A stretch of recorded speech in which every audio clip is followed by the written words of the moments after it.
నమస్తే రమగారు. నమస్తే జయ. రమగారు, ఏదన్నా ఒక చిన్న సిరీస్ చెప్పుకుందామండి. చెప్తాం. పూర్వమట దక్షిణ దేశంలో సామంతకుడు అని ఒక బ్రాహ్మణ ఆయన ఉండేవాడు. ఆయనకి సంతానం లేదు. యాయవార బ్రాహ్మడు ఏదో చిన్న జీవితం గడిపేవాడు. భార్యను తీసుకుని రకరకాల క్షేత్రాలు తిరుగుతూ ఓ క్షేత్రం ప్రదేశం బాగుందని అక్కడ ఉండిపోయాడు. కుంతల దేశంలో ఉండిపోయాడు. ఉండిపోతే ఏం చేసేవాడు, ఆయన ఒక తీర్థం, ఒకటి పెద్ద తీర్థం ఉంది ఆ ఊళ్ళో. ఈ భార్య ఎక్కడో ఇంట్లో ఉండేది. ఈయన రోజు పొద్దున్నే స్నానం చేసి సంధ్యావందనం చేసుకుని ఒక చిన్న వస్త్రం పరుచుకుని అక్కడ కూర్చొని జపం చేసుకుంటూ ఉండేవాడు. ఈ వచ్చిన వాళ్ళు, తీర్థాటానికి వచ్చిన వాళ్ళు, తీర్థంలో స్నానం చేయడానికి వచ్చిన వాళ్ళు 5 పావలా 10 పైసలు వేస్తే దాంతో ఆయన జీవితం గడిచేది. పేదవాడే. సాయంకాలం అయ్యేసరికల్లా ఏదో ధనం లభించేది. మధ్యాహ్నం భోజనం వేళకి ఆ వచ్చిన ధనంతో భార్యాభర్త జీవించేవాళ్ళు. అప్పట్లో బ్రాహ్మణుల్ని గౌరవించే కాలం కదా అది. అవును. అయితే కాలక్రమాన వీళ్ళు క్షేత్రంలో ఉండగానే వాళ్ళకి 3 కుమారులు కలిగారు. 3కి బ్రహ్మ విష్ణు మహేశ్వర్ల పేరుతోటి హరిహరుడు, బ్రహ్మ హరి హరుడు అని పేర్లు పెట్టారు. 3 త్రిమూర్తుల పేర్లు పెట్టుకున్నాడు. హాయిగా ఉండేవారు.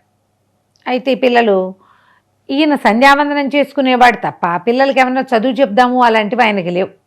వాళ్ళు కూడా తీర్థంలో స్నానం చేసి అక్కడ దొరికే డబ్బుల కోసం ఆటలాడుకుంటూ ఉండేవాళ్ళు. కానీ వాళ్ళు ఏం చదువుకోవాలి. ఈయన సామంతకుడు చదువుకున్నాడు, పిల్లలకి చదువు లేదు. వీళ్ళకి 10 సంవత్సరాల వయసు వచ్చాక ఇంచుమించుగా ఆయన ఒకనాడు ఈ స్నానం చేసి వస్తూ కాలు జారిపడి అందులో పడిపోయి మరణించాడు. అయ్యో ఊరి వారంతా జాలిపడ్డారు. ఆయన ఏదో దారి చేశారు. కొన్నాళ్ళకి ఆయన భార్య కూడా ఈ భర్త లేడన్న దిగులతో మరణించింది. కుమారులు కొంచెం 14-16 సంవత్సరాలు వాళ్ళు అయ్యారు. తల్లి కాస్త పోయింది. ఎట్లాగో ఊరు వాళ్ళ సహాయంతో 5-10 పావలాతోటి జీవితాలు గడిచినాయి. రూపురేఖలు బాగుండేవి. వీళ్ళే చక్కగా పొద్దున్నే స్నానం చేసి విభూతి పిండికట్లు పెట్టుకోవడం ప్రాక్టీస్ ఉంది. చూడంగానే లక్షణంగా కనపడేవారు. కానీ పొట్టకొస్తే అక్షరం ముక్కలు లేవు. ఇట్లా ఈ ఊళ్ళో ఉండగా ఊళ్ళో వాళ్ళు ముందంతా బాగా చూసుకునేవాళ్ళు. క్రమంగా ఏమనిపించింది, ఏమిటి వీళ్ళు బ్రాహ్మలు, చదువు సంధ్య లేదు, ఏ పౌరోహిత్యమో వీడు చేసుకుంటే వాడికి మనం సహాయం చేయొచ్చు. వాడు తిని కూర్చుంటానంటే ఊరు వాళ్ళు ఎట్లా సహాయం చేస్తారు? అంతేగా. బ్రాహ్మడు అన్నవాడు పౌరోహిత్యం చేసుకోవాలి, ఏదో యజ్ఞం అది ఏదో చేయాలి, పూజా విధానాలు చేయొచ్చు, దేవాలయంలో ఓ పని చేయొచ్చు. ఏమీ లేదు. వీళ్ళకి జూదం అడ్డం అలవాటైంది. 3 ఉండేవాళ్ళు కదా, కలిసి కూర్చుని ఆడుకునేవాళ్ళు. 3 ఉంటే అదే కదా, కంపెనీకి వేరే వాడు అక్కల వాళ్ళే ఆడుకుంటూ ఉండేవాళ్ళు. క్రమంగా బాగా పైపందాలతోటి ఆడడము, అందరితో కలిసి ఆడడము అలవాటైంది. ఇది ప్రజలు ఇచ్చిన బియ్యము వాటిని కూడా వాళ్ళు జూదంలో వెచ్చించేవాళ్ళు. ఊరు వాళ్ళు అసలు పూర్తిగా చాలించుకున్నారు. ఇక వీళ్ళతోటి మన వల్ల కాదు అని చెప్పి చాలించుకునేసరికి వీళ్ళు ఇంక ఈ ఊర్లో ఉండకూడదు, ఏదైనా ఊరు వెళ్ళాలని ప్రయాణమయ్యి బయలుదేరి వెళ్ళారు. ఆ ఊరు ఈ ఊరిని మధ్యలో ధర్మసత్రాలు ఉన్నాయి, బ్రాహ్మణ అగ్రహారాలు ఉన్నాయి. భోజనాలు చేస్తూ చించిణి అనే నగరానికి చేరారు. చించిణి నగరం దాని పేరు. ఆ చించిణిలో భోజకుడని ఒక ఆయన గురువు గారు ఉండేవారు. ఈ లక్షణంగా కనపడిన వీళ్ళని చూసేసరికల్లా ఆయనకి ముచ్చటేసింది. వీళ్ళు ఎట్లా ఉన్నా సరే పొద్దున్నే స్నానం చేయటం, చక్కగా విభూతి పెట్టుకోవటం, తర్వాత ఆడుకునే వాళ్ళు జోదం. పొద్దున మాత్రం అలా ఆ పనులు ఉండేవి. ఈయన దేవాలయం సన్నిధిలో వీళ్ళని చూసి చాలా సరదా పడి, ఎంతో బాగున్నారు నాయన, మా గురుకులంలో ఉండండి, ఏ ఊరు ఏమిటి కనుక్కొని మీ తండ్రి మాకు తెలుసు, ఎప్పుడో చిన్నప్పుడు అక్కడెక్కడో కాశీలోనో రామేశ్వరంలోనో కలిసాం, ఫలానా వాడు బుద్ధిమంతుడు, అప్పటికి పిల్లలు లేరు, అబ్బో మీరు కలిగారా, అదే ఇదే అని సంతోషించాడు.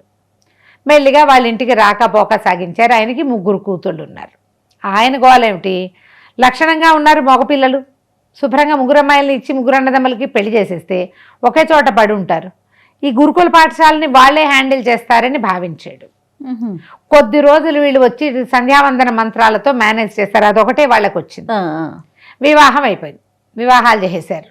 మరి పెళ్లి సంబంధం అనగానే పెళ్లిళ్ళు అయిపోయావు అప్పట్లో. అదేం పెద్ద కంగారా ఏమీ లేదు, నిమిషాలు పెళ్లి చేసేటమే. పెళ్ళి అయిపోయింది. ఈ పెళ్ళిళ్ళు అయిపోయాక ఆయనకి తెలిసింది మెల్లిగా వీళ్ళకి పొట్ట పొడిస్తే అక్షరం ముక్క లేదు. పైగా ఈ గురుకులంలో కుర్రాళ్ళు వాళ్ళు వీళ్ళు ఉండి చదువుకుంటుంటారు కదా, వాళ్ళలో ఎవరి దారా 4వ చేయి తక్కువైందని ఒకరిని కూర్చోబెట్టేవాళ్ళు. వాళ్ళకి ఆటలు నేర్పించే గోల తప్ప చదువు చెప్పే ప్రయత్నము చేయలే. దానివల్ల ఈ భోజకుడికి వచ్చే డబ్బు పోయింది.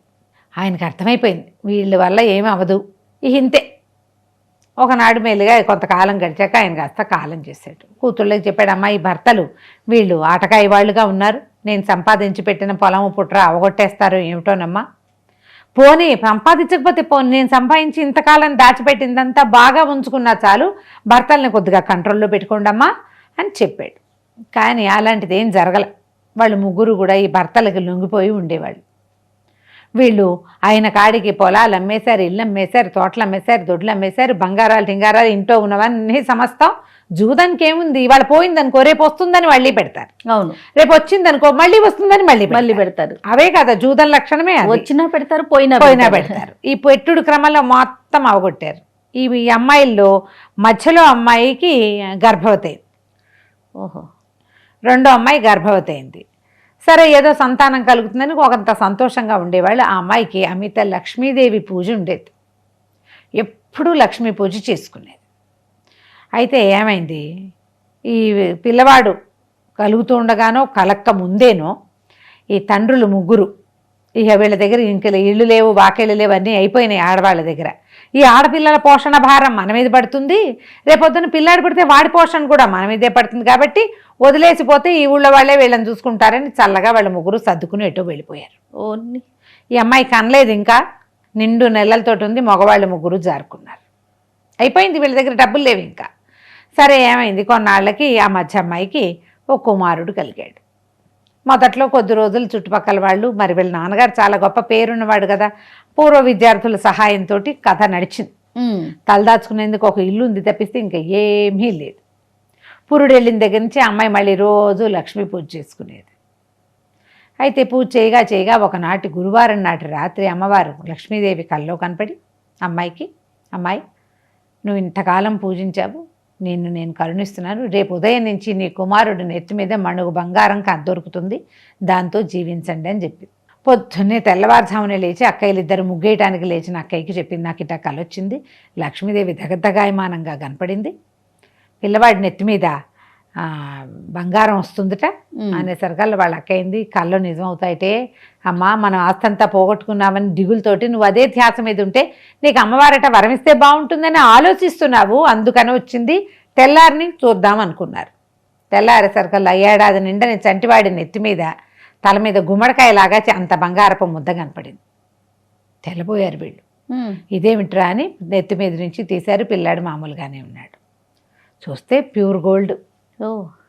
చకచక ఇంట్లోకి కావాల్సిన వస్తువులు తెప్పించుకున్నారు. పిల్లవాడికి బట్టలు పాతలు ఏర్పరచుకున్నారు. రోజు బంగారం పుట్టింది వాడి నెత్తి మీద. పుట్టితే వీళ్ళు ఏం చేశారు, భర్తలు లేరు, ముగ్గురు ఆడవాళ్ళే ఉన్నారుగా, ఇవాళ మా తండ్రి సంపాదించి పెట్టినవన్నీ అమ్మేశారు కదా వీళ్ళు ముగ్గురు మగవాళ్ళు. ఒకటి చొప్పున అన్నీ అమ్మేసిన పొలాలు తెప్పించుకున్నారు, అమ్మేసిన ఇళ్ళు తెప్పించుకున్నారు. వెనక్కి మరి ఇది వచ్చిందిగా, రోజు ఇంతంత ముద్దొస్తుంది బంగారం, చక్కగా కరిగించి కాసులు పోయించారు వాటిని. అదే పుత్రక ధనం పేరుతోటి, పుత్రక వరహాల పేరుతోటి ఆ వరహాలు చెలామణిలోకి వచ్చినాయి ఆ ఊళ్ళో. క్రమంగా ఆ ఊళ్ళో చించిని నగరంలో సగానికి పైగా వీళ్ళ సొంతమైనవి.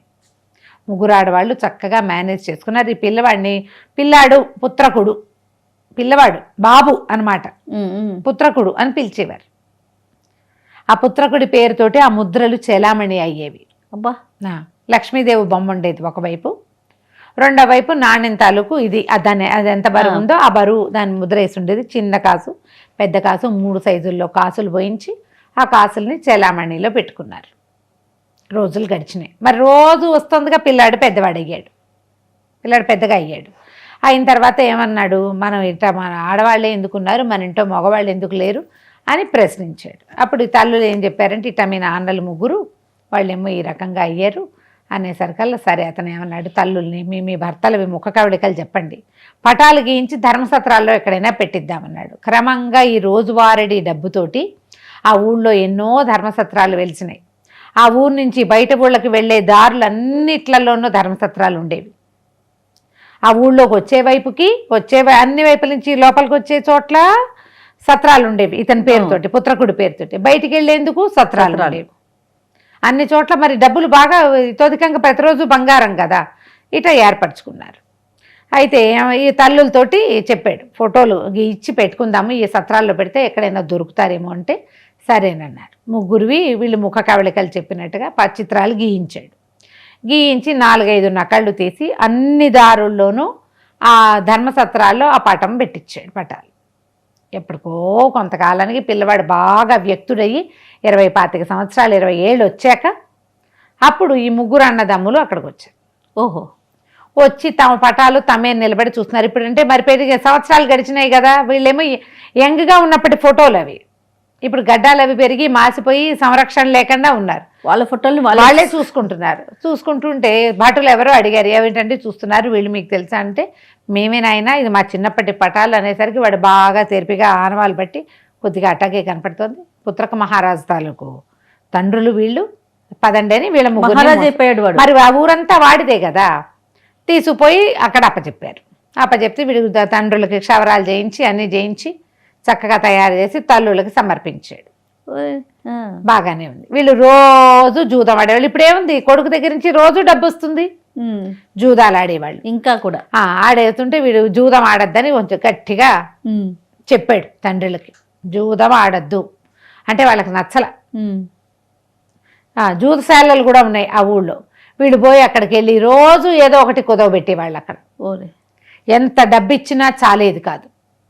ధర్మసత్రాలు ఉంటే జూత్సాలాలు కూడా ఉంటాయి కదా, ఎప్పుడూ డబ్బులు పట్టుకుపోతూ ఉండటం. ఇతనికి తల్లులు ఒంటరిగా ఉన్నారు, వాళ్ళకి పురుష సౌఖ్యం, తండ్రి భర్త సౌఖ్యం కావాలనుకున్నాడు. తీసుకొచ్చి నెత్తి మీద పెట్టుకుంటే వీళ్ళేమిటి రోజు రోజు ఇదే గోల. ఒకనాడు బోధించాడు, మీరు గనక మాట వినకపోతే ఈ ఊళ్ళో జూతశాల అనేది లేకుండా చేస్తానన్నాడు. అనేసరికల్లా సరే మేము మానేస్తామన్నారు. కుర్రాడు అవతలకు వెళ్ళిపోయాక వీళ్ళు ముగ్గురు తీరిపోటాడుకున్నారు. పెద్దవాడు ఆఖరివాడు తెగ తిట్టిపోశారు. మధ్యలో వాడికి సొంత కొడుకు పుత్రకుడు, వాడు కొద్దిగా తగ్గిపోయాడు. మన మంచికే చెప్తున్నాడు, మనం ఈ జూదాల వల్లే కదా భార్యా సౌఖ్యాలు లేకుండా ఇన్నేళ్ళు పడి చచ్చాము, ఊళ్ళో వెంబడి తిరిగాము, తిండి తిప్పలు లేకుండా పిచ్చిగుడ్డలు కట్టుకుంటూ ఇప్పుడు హాయిగా ఉన్నాం. ఓకే, బాగా సంపాదిస్తున్నాడు పిల్లవాడు, వాళ్ళు వ్యాపారాల్లో పెట్టి ఉంచాడు అంతా డబ్బు. సుఖంగా తిని కూర్చుని ఉండొచ్చు కదా, రూపాయి పెట్టకుండా జూదం ఆడదామన్నాడు. వీళ్ళకి నచ్చల. మధ్యలో అసలు మజా ఎట్లా వస్తుంది, డబ్బులు లేకుండా జూదం ఆడితే, ఒట్టి పేకాడితే సరదా రాదు, డబ్బు ఉంటేనే సరదా వస్తుంది. వీళ్ళిద్దరూ ఇక వీడికి నచ్చట్లేదని తెలిసింది. కానీ వాడు కూడా పాప మధ్యలో వాడు ఏమనుకున్నాడు, హరుడు ఎలాగో వీళ్ళని ఇట్లా చేస్తే ఎట్లా అన్నదమ్ములని వాళ్ళతో కలిసి బయటికి వెళ్ళాడు. వెళ్ళాక 2 రోజుల తర్వాత పిన్నాన్న పెదనాన్న ఇద్దరు వచ్చి కుమారుడి దగ్గర కూర్చున్నారు. అబ్బాయి, మన ఊరికి ఉత్తరంగా చండికాలయం ఉంది కదా, ఊరికి ఉత్తరంగా బయటకు వెళ్ళిపోవాలి, దండకారణ్యం ఉంది. చండికాలయంలో మేము ఈ ఊరు వదిలి వెళ్ళేటప్పుడు మా ముగ్గురులో ఎవరికైనా కుమారుడు కలిగితే కాళికాదేవికి వాడి జుట్టిస్తామని మొక్కుకున్నాం. ఓహో, అక్కడ కాళికెట్ట జుట్టు, చండిక జుట్టు విరబోసుకొని ఉంటుంది, ఆమెకి జుట్టు అంటే ప్రీతి. కాబట్టి నువ్వు వెళ్ళి ఆ చండికాలయానికి వెళ్ళి జుట్టిచ్చి రావాలరా నాయన అని చెప్పారు. మేము జూదం మానేస్తామని మాటిచ్చారు. తండ్రులు అంత మాట వింటున్నారు, మరి వాళ్ళ మొక్కు తీర్చొద్దు, లేక ఒక మొక్కు అనుకుంటే సరే నేను వెళ్తానన్నాడు. బయలుదేరి వెళ్ళాడు. నెక్స్ట్ ఏమైంది? తండ్రులు చెప్పారు నీ జుట్టు చండికకి ఇవ్వాలని. సరే చండికాలయంలోకి వెళ్ళి ఇవ్వటమే కదా, సరే ఏమన్నాడు, అలాగేలే నేను వెళ్తానన్నాడు. అన్నాక ఒక రథంతో చండికాలయం వైపుకి బయలుదేరి వెళ్ళాడు. వెళ్ళేటప్పుడు ఏం చెప్పారంటే, చిన్నప్పుడైతే మేము తీసుకెళ్ళి చేయించేవాళ్ళం, ఇప్పుడు నువ్వు అసహాయ సూర్యుడివి, పెద్దవాడివి, మంది మార్బలంతో వెళ్ళకూడదు. ఎందుకంటే మేము ఆనాడు మొక్కుకున్నాడు, మేము పేదవాళ్ళం కదా, అందుకని పేదగా వెళ్ళాలన్నారు. ఊరి అనేసరికల్లా కుర్రాడు ఏమన్నాడు, అలాగేలే వీళ్ళందరినీ ఎందుకు తీసుకెళ్తా, నేను రథం వేసుకుని నేను ఒక్కడనే వెళ్తా, అమ్మవారికి జుట్టు ఇచ్చేసి తిరిగి వచ్చేస్తానన్నాడు. తండ్రుల కోసం 20 ఏళ్ల పెళ్ళిడికి వచ్చిన పిల్లవాడు తలనీలాలు ఇవ్వడానికి ఒప్పుకున్నాడు. సరే బయలుదేరి వెళ్ళాడు, రథం వేసుకుని పోయాడు. ఎవ్వరూ లేరు, తల్లులు ఏదో కొంచెం బిక్కుబిక్కుమంటూ ఉన్నారు, కానీ అంత భయంగా ఏం లేదు, ఎందుకంటే వీడు బాగానే ఉన్నారని నమ్మారు. వీడేమో చండికాలయానికి వెళ్ళేసరికి ఎవరో కొంతమంది దొంగలు అతన్ని పట్టేసుకున్నారు. పట్టుకునేసరికల్లా ఇతను అన్నాడు, నిర్ధనుణ్ణి నేను, నా దగ్గర రూపాయి లేదు, పేదవాడిగా వచ్చాను ఇక్కడికి, కేవలం నేను వేసుకొచ్చిన రథమే పురాతనమైంది, దానికి బంగారు చెడావులన్నీ తీసేసాం, ఏం లేదు చక్రరథం అది అనేసరికల్లా వాళ్ళు పెడరెక్కలు విరిచి పట్టేసుకున్నారు. అందులో ఒకడు ఏమన్నాడంటే, ఓరి పుత్రక, మేము దొంగలం కాదురా, మీ నాన్న స్నేహితులు, మేము జూతగాళ్ళం అన్నాడు. అనేసరికి నిర్ఘాంతపోయాడు. అదేమిటి, మీరు మా నాన్నకు స్నేహితులైతే నన్ను ఇట ఎందుకు చేస్తున్నారంటే, నీ వల్ల మీ తండ్రులు ధనం లభించట్లేదని బాధపడుతున్నారు, ఇప్పటిదాకా నువ్వు సంపాదించి పెట్టావు, ఈ ఊరంతా సగాని పైగా నీ సొంతం చేసుకుని నువ్వు రాజు అయ్యావు, ఇక్కడ జమీందారులాగా చిన్న సైజు రాజులాగా చలామణి అవుతున్నాడు, ఇదంతా నువ్వు లేకపోతే వాళ్ళదే అవుతుంది, వాళ్ళు ఇష్టారాజ్యంగా ఉండొచ్చని నిన్ను చంపేయమన్నారు. అనేసరికి వీళ్ళకి అనిపించింది, ఎక్కడైనా ఉందా లోకంలో, అక్కడక్కడ ఎవరు కనపడతారంటే ఈ తండ్రుల్ని మోసం చేసే కుమారులు కనపడుతున్నారు ఆ కాలంలో. అవును. అంతేగాని కొడుకునే చంపేసే ముగ్గురు నాన్నలు ఏ లోకంలోనూ ఉండరు. చీచీ నా జీవితం అని వాడికి అసహ్యం పుట్టింది. చంపేయండి, నన్ను అమ్మవారికి నివేదన చేసేయండి, చండికకి బలిచ్చేసేయండి అనేసరికల్లా బాధేసింది వాళ్ళకి. అయ్యో పాపం, వాళ్ళేమి పని పాట చేసిన వాళ్ళు కాదు, దొంగ వెధవలు, జూదగాళ్ళు, వీడు లక్షణమైన పిల్లవాడు, ఎందుకు వీడిని అనవసరంగా మనం చంపాలి అని, సరే నువ్వు వెళ్ళిపో ఇక్కడి నుంచి, మీ తండ్రులకు దొరకబోక, నువ్వు బతుకుంటే బలిసాగు తినచ్చు, వెళ్ళిపోమన్నారు. వీళ్ళు తల మీద జుట్టు మీద బంగారం మొలవాలి వాడికి. వీడు జుట్టు తీసేసుకున్నాడు, జుట్టు ఇచ్చేశాడు. అదే కదా, ఇచ్చిన తర్వాతే ఇది జరిగింది. జుట్టు కనుక ఉండుంటే వాడికి బంగారం వచ్చేది. వాడికి అదే కదా, వాడి నెత్తి మీద జుట్టు మీద బంగారం మొలుస్తుంది. ఎప్పుడైతే జుట్టు తీయబడిందో వాడికి ఆ బంగారం వచ్చే లక్ష్మీదేవి ఇచ్చిన వరం పోయింది ఆ పుత్రకుడికి. ఇక బంగారం రాదు, వాడు బతకాల్సిందే. ఇంటికి వెళ్ళే వీలు లేదు. వెళ్తే వాళ్ళు ఏం చేస్తారో, ఇవాళ ఈ పని చేశారు, రేపొద్దున ఏ అన్నంలో విషం పెట్టి చంపేసినా దిక్కులేదుగా. అయినా అసహ్యం పుట్టింది. వీళ్ళని వెతికి నేను ఇంటికి తెచ్చి మా అమ్మలకి భర్తృ సౌఖ్యం లేదని నేను బాధపడితే, వీళ్ళు పుత్ర సౌఖ్యాన్ని కూడా పాడు చేసుకోవడానికి సిద్ధపడ్డారే పాడు వేధవులు అని అనుకుని ఇంకా వెళ్ళదలుచుకోవాలి. సరే దేశాటన కానీ బయలుదేరాడు. ఆ రథాన్ని వాళ్ళకే అప్పచెప్పాడు. తీసుకెళ్ళి నేను చంపేశానని చెప్పండి అంటే, సరే వాళ్ళు తీసుకుపోయి పిల్లని చంపేశామన్నారు. ఇక ఓ తల్లులు దిబోమని ఏడ్చారు. నాన్నలు వాళ్ళు ఇష్టారాజ్యంగా ఉన్నారు. కుర్రాడు మాత్రం దారిని పడ్డాడు, రోడ్డు మీద పడ్డాడు. అక్కడికి ఇక్కడికి మధ్యలో ఆ ఊరు ఈ ఊరు నడిచి వెళ్తూ ఉంటే ఏమైంది, ఎవరో ఒక ముగ్గురు వీళ్ళు కనపడ్డారు, యాత్రికులు. వాళ్ళతో పాటు నడుస్తూ ఎక్కడో చోటకి ఏదో ఒక దారి పట్టాలని వెళ్తూ ఉన్నాడు. ఒక అడవి మార్గం పట్టాక వాళ్ళంతా, సహాయం వచ్చిన వాళ్ళంతా పోయారు. ఈ అడవిలోకి తను ప్రవేశించాక అతనికి 2 అన్నదమ్ములు కనపడ్డారు. చెడామడా కొట్టేసుకుంటున్నారు, పోరాడేసుకుంటున్నారు. చాలా వీరం శౌర్యం అవి ఇవి ఉన్నవాళ్లే వాళ్ళు. పోట్లాడుకుంటున్నారు, వాదన తేలకపోయేసరికల్లా ఈ కనపడంగానే వీడు చక్కగా లక్ష్మీ కళ కలిగిన వాడు, చిన్నవాడు. ఎవరండి ఏమిటి ఇంత అడవిలో ఇట్లా ఎందుకున్నారంటే, ఆ ఊళ్ళో మా తగాదా తేలట్లేదు, అందుకని మేము అడవిలోకి వచ్చి ఎంత అరుచుకున్నా ఇక్కడ ఎవడు విండగదా అని ఇక్కడికి వచ్చావు, నువ్వెవరు ఏమిటి అని కనుక్కున్నారు. నేను ఇట్లా ఒక రాజుగా ఉన్నాను, ఏదో సమస్యలో పడి దేశాటానికి వచ్చానంటే, అబ్బో నీవు రాజు అయితే నీకు తీర్పులు చెప్పడం వచ్చేమో, మాకు ఒక తీర్పు చెప్పమన్నారు. ఏమిటంటే, ఒకడి పేరు సుందుడు, రెండోవాడు ఉపసుందుడు. ఉపసుందుడు మా నాన్న చాలా గొప్ప మంత్రవేత్త. ఆయన 3 అత్యద్భుతమైన వస్తువులు సంపాదించాడు. అవేమిటి, ఒక బొంతతో కుట్టిన సంచి ఒకటి, రెండోది ఒక దండం. ఆ దండం ఎట్లాంటిది, మన యోగదండం ఉంటుంది చూడు, ఈ తపస్సు చేసేవాళ్ళు ఇట్లా చేతి కింద పెట్టుకుంటారు, కడ్డీ ఉండి ఇట్లా చిన్న ఇది ఉంటుంది, టీ షేప్లో ఉంటుంది ఆ కడ్డీ, ఆ యోగదండం. తర్వాత మూడోది ఇది ఒక పాదుకల జత. ఈ 3 సంపాదించాడు. ఈ 3 కోసం మేము కొట్టుకుంటున్నాం, వంతులు వాటాలు వేసుకోవాలా అంటే నవ్వాడు. ఇవో పెద్ద వస్తువులా, దండము పాదుకలు బొంతతో కుట్టిన సంచి అంటే వాళ్ళు అన్నారు, అయ్యో పిచ్చివాడా నీకు వీటి సంగతి తెలీదు, ఈ దండంతో ఈ బొంత సంచిని కొడితే నీకు ఎంత ధనం కావాలంటే అంత ధనం వస్తుంది అందులోంచి. మొదటిది ఈ దండము 2 వైపులా, ఓవైపు టీ షేప్ ఉంది, ఓవైపు కడ్డీ కదా కొస ఉంటుంది కదా, సన్నగా ఉన్న వైపు గీస్తే ఒక పల్లె పుడుతుంది, వెడల్పుగా ఉన్న వైపు దాంతో భూమి మీద గీస్తే ఒక పట్టణం పుడుతుంది. ఓహో, దానికి అంత శక్తి ఉంది. ఈ పాదుకలు నువ్వు ఎక్కడికి వెళ్ళాలని అడిగితే అక్కడికి నిన్ను తీసుకెళ్తా. బాగున్నాయి. అనగానే ఆశ్చర్యపోయారు. వీడు భలే అనిపించింది, ఎంత అద్భుతమైన వస్తువులు. లక్ష్మీదేవి మా అమ్మకి కల్లో కనపడే వరం ఇచ్చినట్టుగా నాకు ఇక్కడ వరం ఇవ్వటానికి కూర్చుంది. వీళ్ళు చూస్తే పిచ్చివేధవల్లాగా ఉన్నారు, ఏదైనా చెయ్యాలి వీళ్ళనని. ఏముందండి ఇందులో, చాలా సులువైన ఉపాయం చేద్దాం. మీరిద్దరు శూరులు వీరులు ధీరులుగా కనపడుతున్నారు. ఆ పాదుకలు ఒకళ్ళు దండం ఒకళ్ళు తీసుకోండి. ఇకపోతే సంచి ఉందంటారా, ఈ సంచిని నేను పంచుతా మీకు ఈజీగా. నేను ఇప్పుడు ఇక్కడ వాళ్ళేమో అడవిలో కూర్చున్నారుగా, అక్కడ ఒక అంత ఎత్తైన దిమ్మ లాంటిది ఒకటి, ఒక కొండరాయి లాంటిది ఉంది, బండ. నేను ఈ బండ మీదకి ఎక్కి ఒక కర్ర విసురుతా. ఎవరైతే ఆ కర్రని ముందు పట్టుకుంటారో వాళ్ళది సంచి అంటే వాళ్ళు బాగుందన్నారు. బాగుందని సరే నువ్వు పాదుకలు తీసుకో, నేను దండం తీసుకుంటాను, చెరుకో పక్కన పెట్టుకున్నారు. సంచి మధ్యలో పెట్టారు. కుర్రాన్ని పుత్రకుండి నువ్వు కొండెక్కన్నారు. ఈ అబ్బాయి ఏం చేశాడు, ఓ చిన్న ఆ చెట్టు నుంచి అంత రెమ్మ విరిచి ఆకులు దూసేసి అది పట్టుకుని ఆ దిమ్మ మీదకి ఎక్కాడు. వీడు 22 ఏళ్ల పిల్లవాడు కదా, చటుక్కుని ఎక్కాడు. చిన్నప్పటి నుంచి బాగా మరి రాచరికపు దీంట్లో ఉన్నాడు, మంచి సంపద ఉన్నవాడు, బలశాలిగా ఉన్నాడు పిల్లాడు. వాడు ఆ రాయి మీద ఎక్కి ఈ కర్రని విసిరాడు. ఎంత దూరానికి పడిందో అది పాడంగానే ఈ పరుగు దౌడెత్తారు ఇద్దరు అన్న తమ్ముడు.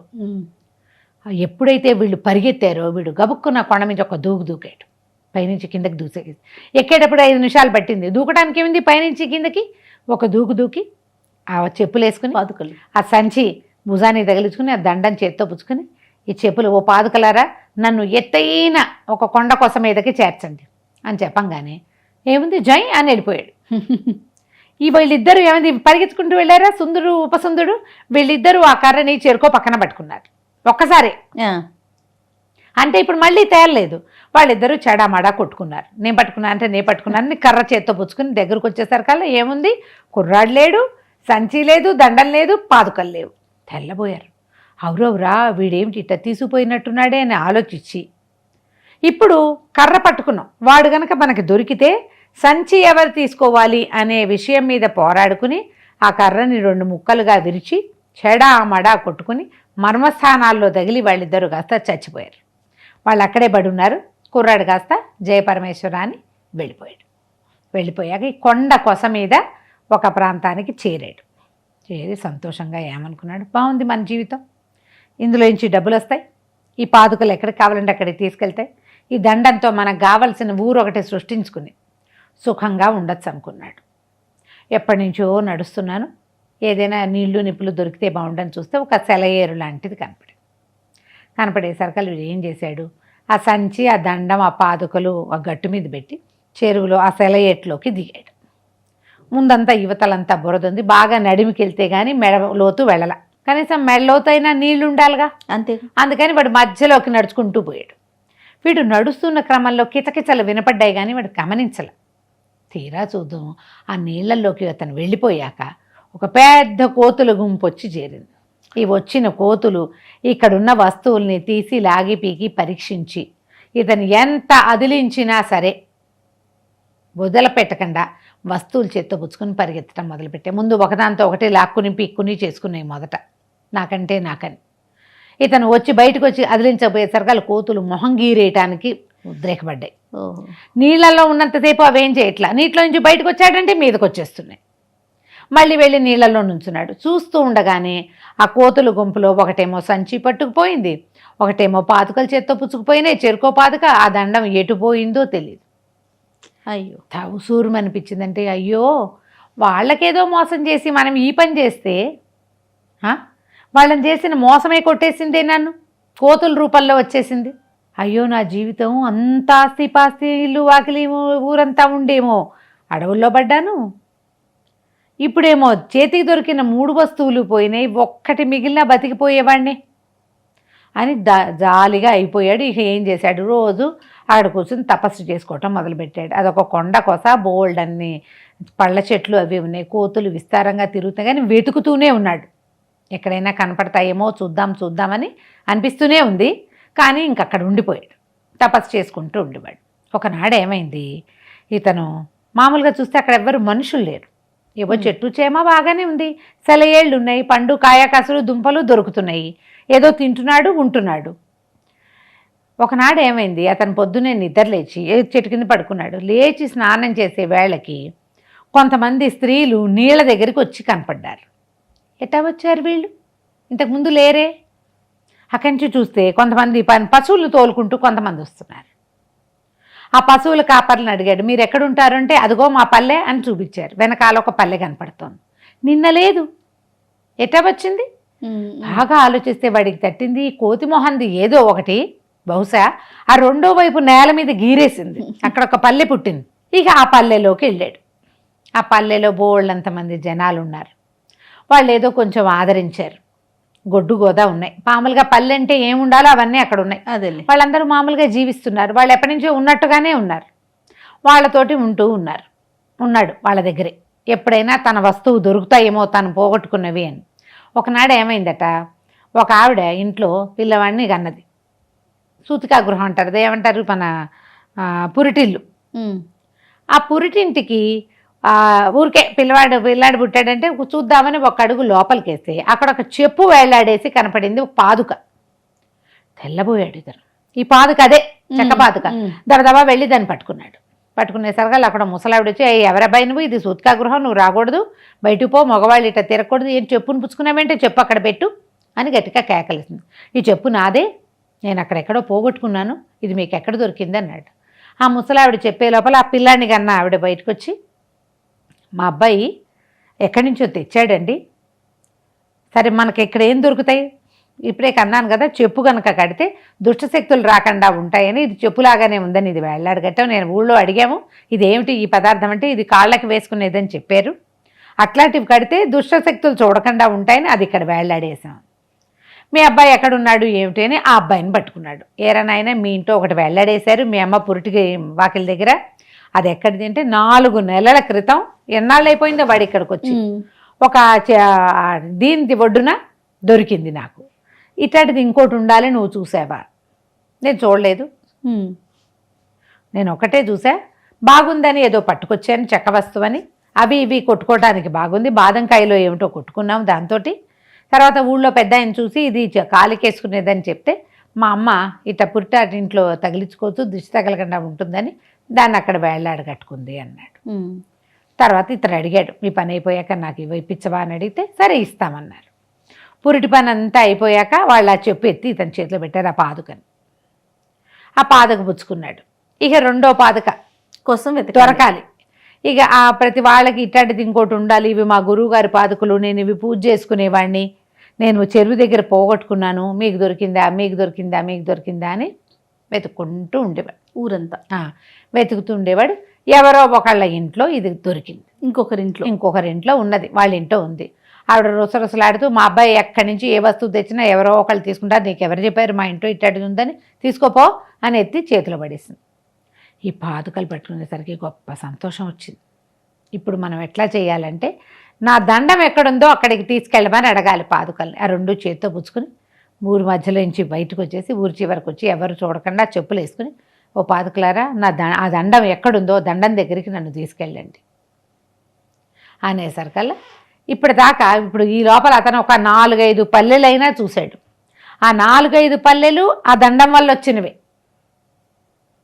అవన్నీ దండం వల్లే వచ్చాయి. అదేలే, ఆ కోతులు ఎవరికి ఎప్పుడు వేటికి దొరికితే వాటి అవి గీసేస్తున్నాయి కింద, ఏదో చేస్తాయి, అది కావాలని చేయలే, అలా జరిగి ఆ ఊరు పుట్టేసింది అనమాట. ఆ పుట్టిన పల్లెలు చాలా ఉన్నాయి అక్కడ. ఆ దండము ఒక చెరువు గట్టున ఒక చెట్ల కొమ్మల మధ్యలో వేళ్లాడుతూ కనపడింది. అమ్మయ్య అని అది చెత్తుపుచ్చుకున్నాడు. పాదుకలు దండము దొరికింది. ఇప్పుడు బొంత సంచి ఎక్కడుంది, ఆ ధనం వచ్చే సంచి ఎక్కడుందని మళ్ళీ అడిగేసరికి ఈ చెప్పులు తీసిపోయి ఇతన్ని ఒక ముష్టి వాళ్ళందరూ ఒక చోట ఉన్న ఆ ఒక మర్రి చెట్టు దగ్గరికి తీసుకుపోయింది. అక్కడ బోల్డని సంచులు వేళ్లాడుతున్నాయి. ఈ ముష్టి వాళ్ళందరూ తమ సంచులు ఆ మర్రి చెట్టు ఓడలకి వేళ్లాడేసుకున్నారు. ఆ మధ్యలో బొంత సంచి ఉంది. ఇక వాళ్ళ దగ్గర కూర్చున్నాడు. అది ఎవరిదో తెలియదు, తీస్తే వీళ్ళు ఏమంటారో తెలియదు. కామ్గా కూర్చున్నాడు. సరే వాళ్ళతోటి మాట్లాడడం మొదలుపెట్టేసరికల్లా, ఏమండి ఇక్కడ ముష్టి బాగా దొరుకుతాయంటే, అన్ని పల్లెలు ఉన్నాయి, ఇది వరకు లేవు, ఈ మధ్య పల్లెలు పుట్టినాయని చెప్పుకుంటున్నారు వాళ్ళు కూడా. పల్లెల్లోకి వెళ్తే ఏదో దొరుకుతుంది, మా అందరికంటే రామజోగికి బాగా దొరుకుతుంది, వాడు ముష్టి డబ్బు తేవటంలో నెంబర్ 1 అందవేసిన చెయ్యి. ఇప్పుడు ఎక్కడికి వెళ్ళాడంటే ఎక్కడో తిరుగుతున్నాడు అన్నారు. ఇప్పుడు ఆ సంచి ఆ రామజోగి అన్న వాడి దగ్గర ఉంది. ఇంతలో కాసేపటికి వాళ్ళంతా ఏం చేశారు, తలా కాస్త ఏదో వండుకున్నారు, వీడికి కూడా పెట్టారు, ఈ పుత్రకుడికి కూడా. వాళ్ళ కోసమే అక్కడ కూర్చున్నాడు. ఆ రామజోగి అనేవాడు వచ్చేసరికల్లా అతన్ని పుత్రకుడు పలకరించాడు. నువ్వు ఎక్కడికి వెళ్ళావు, ఏం చేసావు, ఏమిటి అంటే, ఏం చెప్పను నాయన, ఈ ఊళ్ళల్లోకి వెళ్ళి నాకేదో ముష్టి బాగా పుడుతుందని వీళ్ళంతా చెప్పుకుంటారు. ఈ ఊర్లో ఒక గంప గయ్యాళ్ళు ఉంది, వాళ్ళ ఇంటికి వెళ్ళాను, ఆవిడ వల్ల నాకు కొత్త సమస్యలు వచ్చేలాగా ఉన్నాయి అని చెప్పేసరికల్లా ఏం సమస్య వచ్చింది అని అడిగితే, ఆ గంపగయ్యాలి కథని రామజోగి ఉన్న ముష్టి వాళ్ళందరికీ, వాళ్ళతో పాటు ఈ పుత్రకుడికి కూడా చెప్పబోయాడు. నమస్తే రమ్మగారు. నమస్తే. రమ్మగారు, మనం పుత్రకుడు సిరీస్ లో ఉన్నాం కదా. వీడు మరి సంజీవ్ ఉన్న ప్లేస్ కి వెళ్ళాడు, దొరికింది. ముష్టి వాళ్ళందరితో కలిసి భోజనం వాళ్ళు వంట వండుకొని కూడా పెట్టారు కదా. తర్వాత ఏం జరిగిందండి? ఈ రామజోగి అనేవాడు చెప్తున్నాడు అనమాట. ఊళ్ళో స్టోరీ. ఊళ్ళో నేను వెళ్తున్న ఊళ్ళల్లో ఒక ఊళ్ళో ఒక కరణం గారు ఉన్నారు. ఆయన భార్య పరమ గంపగయ్యాలి. ఒక కూతురు 3 కొడుకులు ఉన్నారు. ఆవిడ ప్రతి కొడుక్కి పెళ్లి చేయటం, ఆ కోడల్ని కొట్టి తిట్టి కాల్చుకు తిని డబ్బు తీసుకోగలిగినంత తీసుకుని అది ఉండగానేనో దాన్ని చంపేసో ఇంకో పెళ్లి చేసి అట్లా ఒక్కొక్కడికి 2 3 4 పెళ్ళిళ్ళు చేసింది. ఏదైనా కొడుకు కోడలు కొంచెం సయోధ్యగా ఉన్నారంటే తనైనా ఏదైనా తంపులు పెట్టేది, కూతురుతోటైనా పెట్టించేది. కొంతమంది ఉంటారు కోడళ్ళ మారి అనేవాళ్ళ ఆవిడ్ని, కోడళ్ళ పట్ల మారి. ఆ ఊళ్ళల్లో ఏమిటో మరి ఇట్లా జరిగినా సరే ఆడపిల్లలకి పెళ్ళిళ్ళు కావాలని పెళ్లి చేసేవాళ్ళు. అయితే ఇట్లా నానాగోలాగా ఉన్నది వాళ్ళ ఇంట్లో సంసారం. ఆ కరణం గారు భార్యని ఏమీ కంట్రోల్ చేయలేకపోయేవాడు. ఆవిడ ఏదైనా తేడా వచ్చిందంటే చేతిలో ఉన్న వస్తువు ఎత్తి ఆయన నెత్తి మీద కొట్టేది.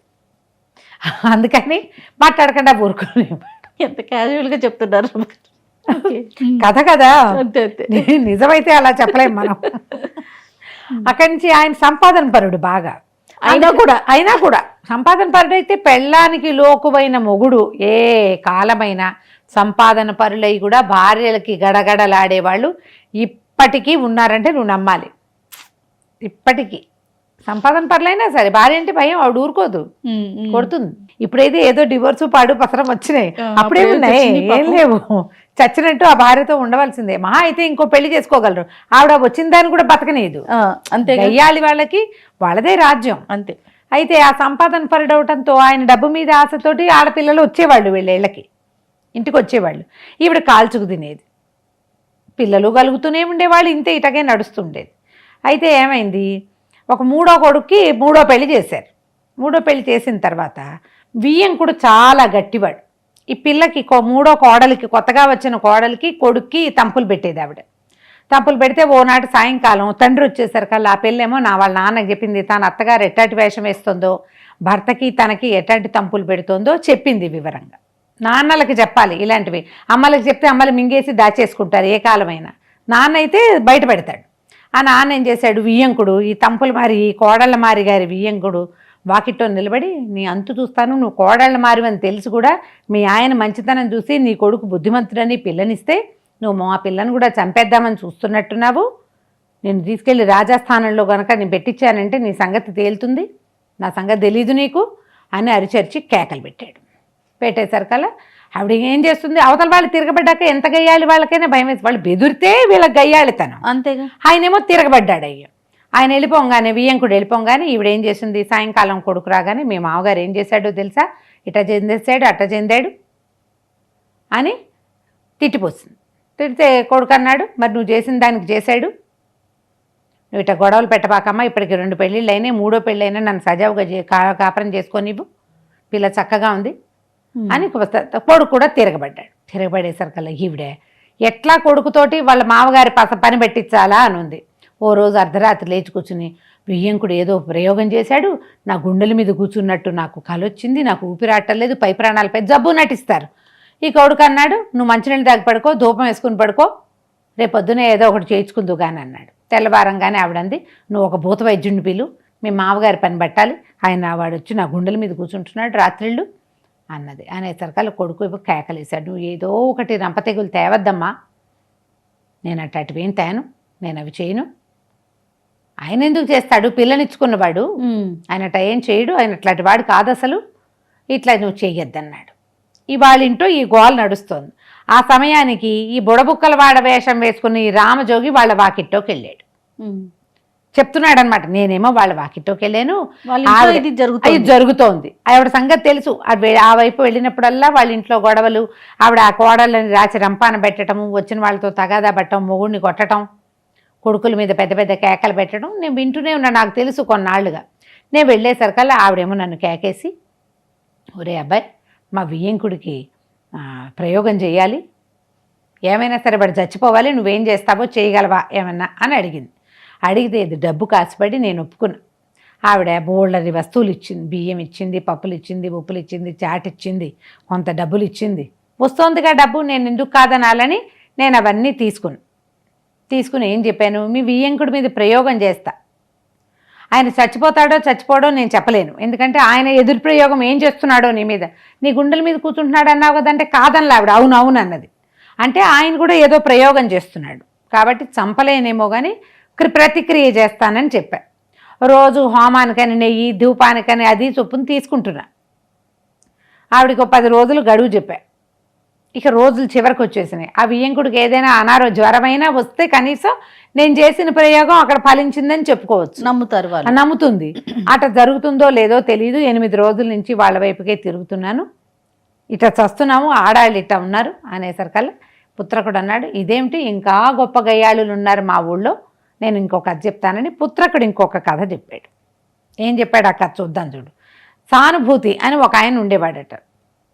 ఆయన పేరే సానుభూతి. బాగుంది. ఆయనకి వీరమ్మ అని ఒక మంచి బ్రహ్మాండ నాయకురాలైన భార్యమ్మని ఉండేది. అయితే ఈ సానుభూతి అనేవాడు బ్రాహ్మడు పాపం. బ్రాహ్మణ అయినా ఆ వీరమ్మ కూడా బ్రాహ్మణ స్త్రీయే, బ్రాహ్మణ కుటుంబమే. ఇతను యాయవారం వెళ్ళేవాడు. అన్ని చోట్ల నుంచి డబ్బులు తెచ్చుకున్నాడు. అందరికి వెళ్ళి ఇవాళ మంచి రోజు అండి చెప్తే వాళ్ళు ఏదైనా ఇస్తే అవి తెచ్చుకునేవాడు. ఈవిడికి పని పాట ఏమీ లేదు, ఇంట్లో ఉండేది. సాయంకాలం అయ్యేసరికల్లా చేతులు తీటగా ఉన్నాయి, నాకు చెయ్యి విసరాలి, చెయ్యి గట్టిగా విసిరితే తగ్గుతుంది. విసరటానికి ఈవిడికి దంపటానికి ఒడ్లు లేవు, విసరటానికి బియ్యం లేవు, పోనీ పొలంలోకి వెళ్ళి పని చేసుకోవడానికి పొలం లేదు. చేతుల తీట ఎట్టా తగ్గాలి? ఏదైనా పని చేస్తేనే అది తగ్గుతుంది. నీకు ఇంకా అర్థమైంది. ఏదో ఒక పని చేయాలి, పని చేయడానికి ఏం లేవు మనకి ఇక్కడ. అందుకని ఏం చేసేది, సాయంత్రం భర్త వచ్చాక అది కాస్త అన్నం వండి వాడి మొహాన్ని పడేసి ఆ తర్వాత ఆయన బొంగు పెట్టి కాదు గోగున ఆరబెట్టి కొట్టేది.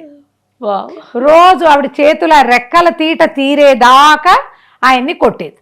ఇవేంటి ఈ గోగునార ఎట్లా, ఈ పక్కనంతా గోగులు పండేవి, గోగులు పండితే అదే గోగు అని నార తీస్తారు. ఆ గోగునార తీసి చుట్టలు చుట్టి తాళ్ళు కడతారనమాట. ఆ తాళ్లతోటి ఈ వ్యవసాయ పనులకి వాడుకుంటారు గోగునారని. ఆవిడ తాళ్ళు తెచ్చి పెట్టుకునేది. ఎవరైనా వాకిట్లో పోయి గోగునార మోసుకెళ్తుంటే నాకు కూడా 4 తాళ్ళు పేనివ్వండిరా అంటే వాళ్ళు ఎవరైనా బాపనక్కయ్య అడుగుతోంది, ఎందుకు వద్దంటారు. ఓ 4 తాళ్ళు పడితే తాళ్ళు తెగేదాకా మొగుడిని కొట్టి అమ్మయ్య నా చేతులు తీట తగ్గిందని పడుకునేది. రోజు కొట్టేది, రోజు కొట్టించుకునేవాడు ఆయన. రోజు ఈవిడ కొట్టేది. ఆయన చచ్చినట్టు దెబ్బలన్నీ తిని తెల్లవార్లు దేవుడా రావడాన్ని మూలిగి పొద్దున్నే లేచి మళ్ళీ యాయవారానికి వెళ్ళేవాడు. వీళ్ళకి పిల్ల జల్ల ఎవ్వరూ లేరు ఈ సానుభూతికి. ఇట్లా నడుస్తుంటే ఏమైంది, ఒకనాడు ఈయన ఏదో పై ఊరికి వెళ్ళాడు. వెళ్ళేసరికి అక్కడ ఏరు పొంగింది, రాలేకపోయాడు. 3 రోజులో 4 రోజులో ఆ ఊళ్ళో ఉండిపోయేసరికి ఈవిడికి సాయంత్రం అయ్యేసరికి మొగుడు కోసం చూసింది రాలా. ఇక్కడ చిన్న జల్లే పడింది ఈ ఊళ్ళో. మనకు చూడు హైదరాబాద్లో ఎర్రగడ్డలో వాన పడుతుంది, అమీర్పేటలో అసలు ఒక చుక్క కూడా ఉండదు, ఇది మునిగిపోతుంది. అది మాత్రం అలాగే ఉంటుంది. అక్కడ కూడా అంతే. అక్కడ ఏరు పొంగింది ఆయన వెళ్ళిన ఊళ్ళో. వీళ్ళ ఊళ్ళో ఊరికే జల్లే పడింది. మొగుడు కోసం చూసింది, ఏదో ఉన్నది కాస్త వండుకు తిన్నది, రాలా. తెల్లవారేసరికి రెక్కలు నొప్పులు పుట్టేస్తున్నాయి. మరి రోజు విసిరేది కదా తాడు, పటా కొట్టేసేది. అప్పుడు చేతులు విసిరి చేతులు సాగి ఉండేవి. ఇప్పుడు ఏం చేస్తుంది, 2 రోజులు చూసేసరికల్లా 2వ రోజుకి అసలు చేతులు తీట తగ్గటం లేదు ఆవిడికి. అందుకని ఏం చేసింది, ఆ ఊళ్ళో కొంచెం అడవి వైపుకి పెద్ద రావి చెట్టు ఉంది, బ్రహ్మాండమైంది. ఈవిడ 2 కట్టల గోగుతాళ్ళు మోసుకుపోయి ఆ రావి చెట్టుని చిత్తకొట్టేసింది రావి చెట్టుని. అమ్మయ్య చేతులు తీట తగ్గిపోయిందని ఆ తాళ్ళు అక్కడ బారేసి ఇంటికి పోయింది. ఆ సాయంకాలం నాడు ఈ సానుభూతి గారు తిరిగి వస్తుంటే ఈ రావి చెట్టు మీద ఒక బ్రహ్మరాక్షసుడు ఉన్నాడు. వాడు కింద కూర్చుని మూలుగుతుంటే ఈ వస్తున్న సానుభూతి, ఎవరో మూలుగుతున్నారు నాయనా, ఎవరినైనా మూలుగుతున్నారు, ఎవరినైనా అని కేకలు పెట్టాడు. నడిచొస్తున్నాడు, ఎవరో మూలుగుతుంటే దారిపోయే వాళ్ళు ఎవరో పడిపోయారు పాపము, ఏవో దెబ్బలు తగిలి పడిపోయినట్టున్నారు, సహాయం చేద్దామని ఎవరినైనా అంటే నేనే రావి చెట్టు దగ్గర ఉన్నాను, ఇట్రా అని పిలిచాడు ఆ బ్రహ్మరాక్షసుడు. ఈ నెల్లేసరికల్లా బ్రహ్మరాక్షసుడు ఒంటి నిండా వాతలతోటి నెత్తి మీద చేతులు పెట్టుకుని కూర్చుని ఉన్నాడు.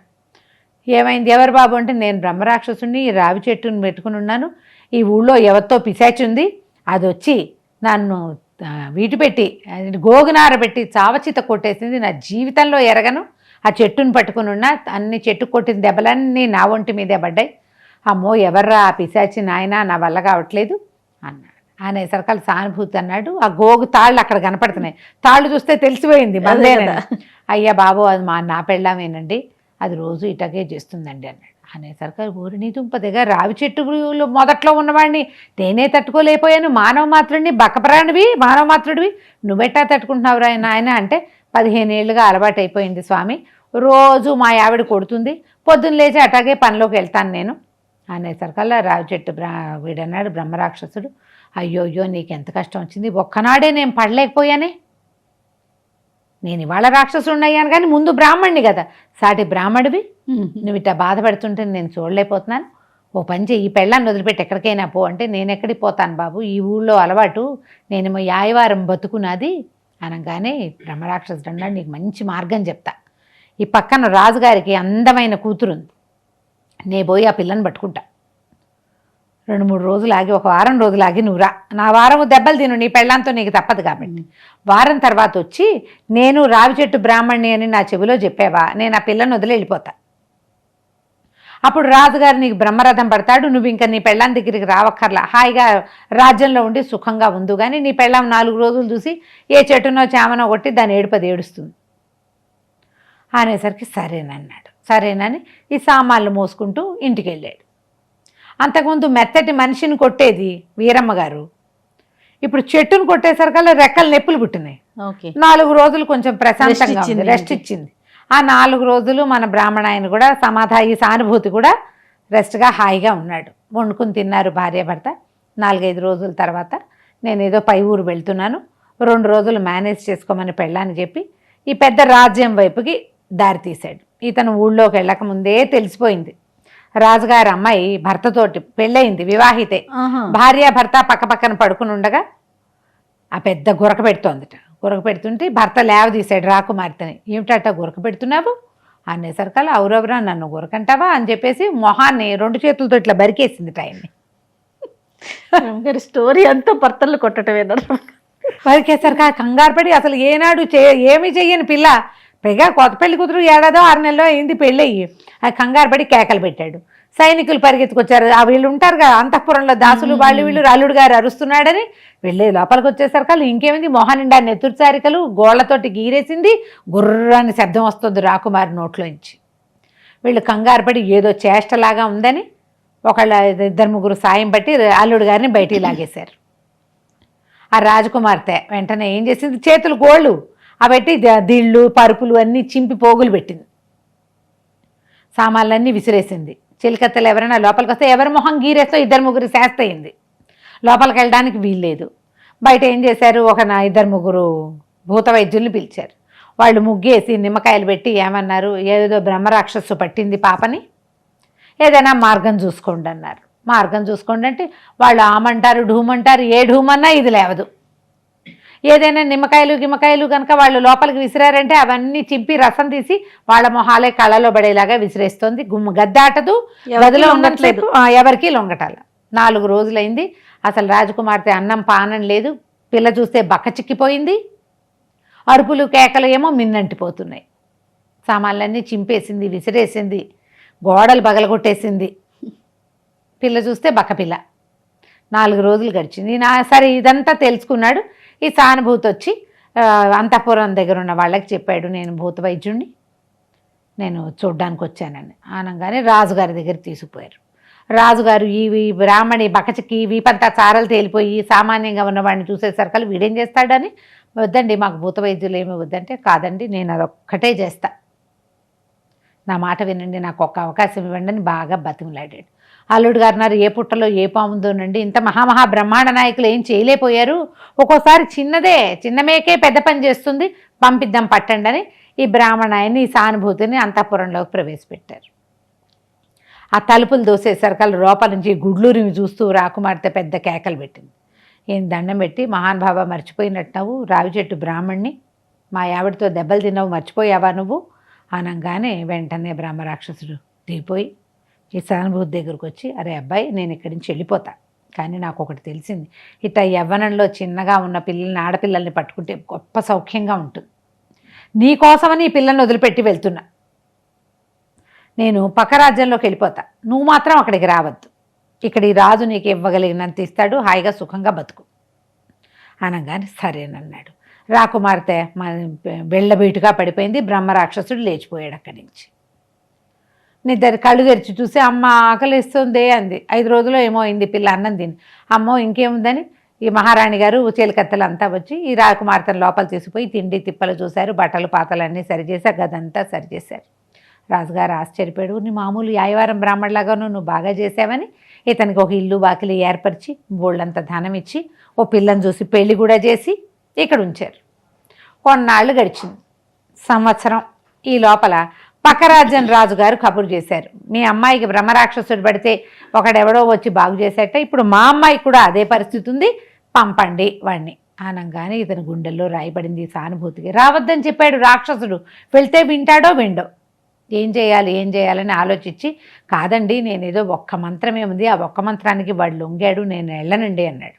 కానీ రాజుగారు ఒప్పుకోవాలి. బాబాబు నీ పుణ్యం ఉంటుంది, వాళ్ళకు ఒక్కగానక పిల్ల, నాకైనా 4 ఆడపిల్లలు ఉన్నారు, వాళ్ళకు ఒకతే పిల్ల, ఏదో ఒకటి చెయ్యి నీకు చేతనైనంత అని బతిమిలాడి ఈ సానుభూతిని పక్క రాజ్యానికి పంపారు.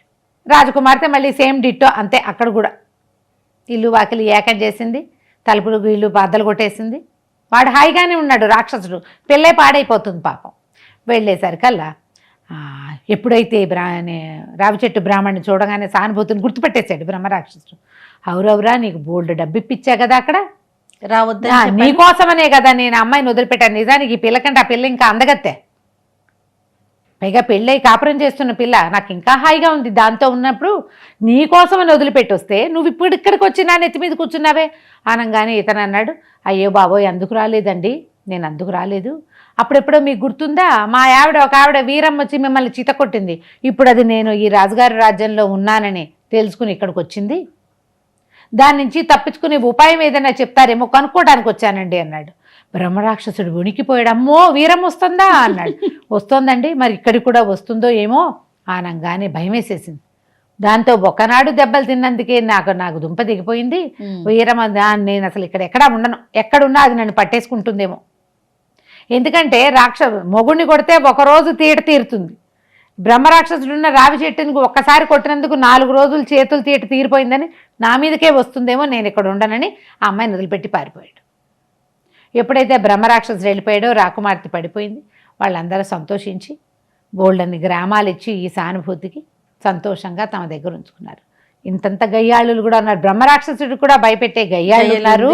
నువ్వు ఒక పని చెయ్యి, నీ జోలి ఢక్కా నాకు ఇవ్వు, ఇవి 2 నాకు ఇస్తే నీ దగ్గర నువ్వు డబ్బులు తీసుకున్నావు కదా కోడళ్ళ మారి, ఆవిడ పని నేను నీకు చెప్తాను అనేసరికల్లా ఇతను ఏం చేశాడు, పైనుంచి తన జోలె తీసుకొచ్చి పుత్రకుడి చేతిలో పెట్టాడు.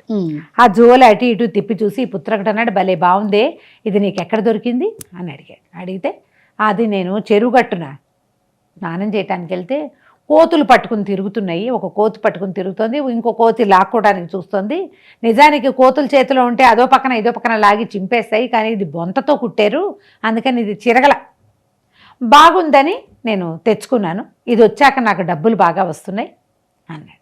పుత్రకుడు నవ్వుతూ చెప్పాడు, సరే నేను నీకు కావలసిన ఏర్పాటు చేస్తాను, ఈ సంచి నాకు ఇవ్వమని సంచి భుజాన్ని వేసుకుని బయలుదేరాడు. ఈ బయలుదేరిన పుత్రకుడు వెళ్ళిపోయాడా, వీళ్ళకేమైనా సహాయం చేశాడా, ఇంతకుముందు మోసం చేసి సంచి తీసుకున్నాడు వాళ్ళ దగ్గర, దానివల్లే తన జీవితం పాడైపోయింది అనుకున్నాడు. ఇప్పుడు ఏం చేస్తాడు, సరైన పని బొంత దొరికింది, బొంత సంచి దొరికింది. నమస్తే రమ్మగారు. నమస్తే జయ.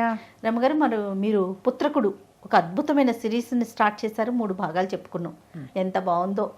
నాకు క్యారెక్టర్లు చిన్నవి ఉంటే భలే నచ్చుతుంది రమ్మగారు, అంటే వినే వాళ్ళకి బాగా అర్థమవుతుంది, క్యారెక్టర్లు ఉండవద్దు అట్లా అనిపిస్తుంది.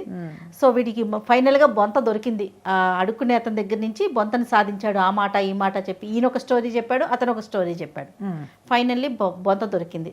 తర్వాత ఏమైంది, ఇప్పుడు 4వ భాగంలో ఉన్నాం మనం. ఇప్పుడు నీకు ఒక రహస్యం చెప్పాలి, నేను చెప్పే కథల్లో నిజానికి చాలా క్యారెక్టర్లు ఉంటాయి, నేను బ్రీఫ్ చేసి చెప్తా. అవునా రమ్మగారు, క్యారెక్టర్లు కూడా తీసేస్తున్నారా మీరు? ఏవో చిన్న పన్న ఒక వర్తకుడు వచ్చాడు ఒకటి అలాంటివి తీసేస్తా, అది కూడా చెప్పానంటే మీరు చాలా కన్ఫ్యూజన్. అవునవును, మనం ఒక్కో పదం చదువుకుంటూ వాక్యం పోయామనుకో బాగానే ఉంటుంది, కథ వినేటప్పుడు వాడెవరు వీడెవరు, వీడు వాడికి ఏమవుతాడు, వాడు వీడితో ఏమన్నాడు, అంతా గోలగా వచ్చేస్తుంది. బ్రీఫింగ్ లో అవన్నీ ఉండవు, అందుకని నేను కొన్ని బ్రీఫ్ చేస్తాను, చేసి పడేయండి రమ్మగారు. సరే ఏమైంది, ఈ రామజోగి దగ్గర నుంచి బొంత తీసుకున్నాడు. వాళ్ళు ఎందుకు నమ్మాడు ఆ రామజోగి అన్నవాడు? ఇంతసేపు కబుర్లు చెప్పుకున్నాం, కథలు చెప్పుకున్నాం, అన్నం తిన్నాం కలిసి.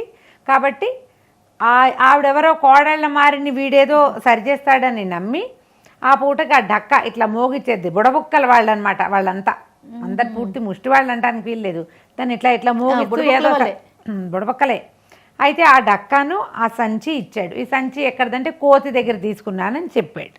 మర్నాడు ఏం చేశాడు, పుత్రకుడు వీళ్ళతో పాటే ఉండి ఉదయం ఆ సంచి పుచ్చుకుని నడుచుకుంటూ పోయి ఇక ఆ ఊరు వెళ్ళలా ఏం వెళ్ళలా, అడవిలో ఓ చోట విశ్రాంతి తీసుకుని తాపిగా కాస్త చల్లబాటు వేళ దాకా ఒక్కడే ఉండి ఈ సంచి మీద అది ఉంది కదా దండం, ఆ దండం పెట్టి 2 దెబ్బలు కొట్టేసరికల్లా డబ్బులు జలజల రాలి పడినాయి. ఆ డబ్బులు నాణేలు చేత్తో పుచ్చుకొచ్చి ఆ రామజోగికి ఇచ్చాడు. ఇదిగో నీ సంచి వల్ల ఇవాళ ఎంత డబ్బులు వచ్చినాయో చూడు అని ఇచ్చేసరికల్లా రామజోగి, అంతకుముందు వాడికి ఏవో పావుల అర్థం ముట్టింది, తిండి అవి వచ్చినాయి. వీడి దుంపదగా వీడు చాలా ఇదిగా ఉన్నాడు, దేవాంతకుడు.